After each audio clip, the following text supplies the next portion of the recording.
What's up, guys? Today we're doing an oil change on a 2014 Toyota Tacoma. We're gonna need a jack, creeper, the oil. I got 0W20 and an oil filter. Full synthetic oil.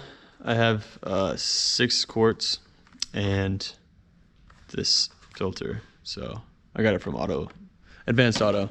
You also need your ratchet sockets to get the drain plug off, and a drain pan, your jacks to hold the car up safely, and some gloves. First thing you want to do is make sure your engine's not too hot. Then pull the e-brake. Pull the e-brake right here. And then pop the hood right here. Open the hood, there's a little latch right here. You lift up this one. Safely secure your hood. And then here's the engine. We're gonna be going underneath it.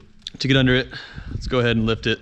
So this spot right here on the frame, or whatever, subframe, there's a little bump out that you can put the jack up to, right there. Again, lifting it, lift it high enough to where you can get under it. Then you'll take your jack stands, put them underneath the frame, close to the front, both sides. And then lower the jack and get it out of the way. Now you're safe to go under your taco. And give it a little push to seat. Should be good. We're down below the car. The oil drain plug is right behind the point that we jacked, right here. Looks like a 14. The drain pan ready too.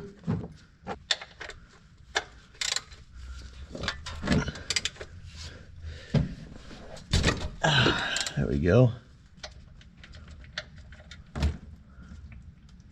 Clean off your drain plug. Set it aside.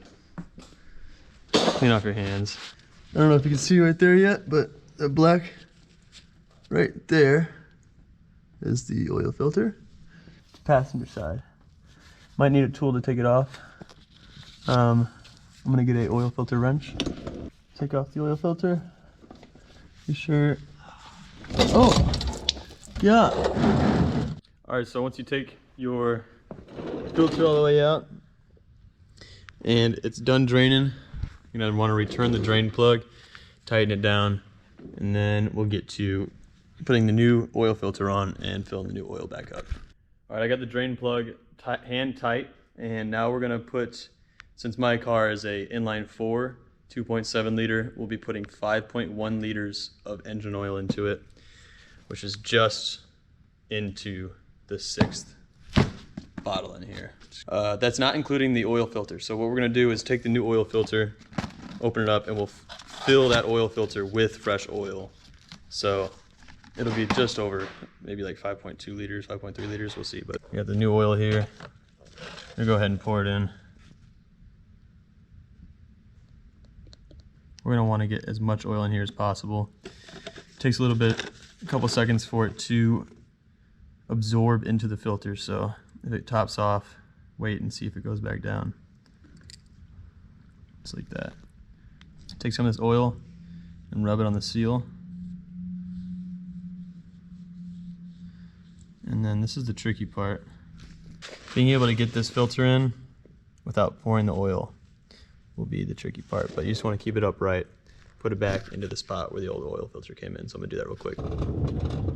Okay, so tighten it hand tight, and just enough to where it feels like it's sealing.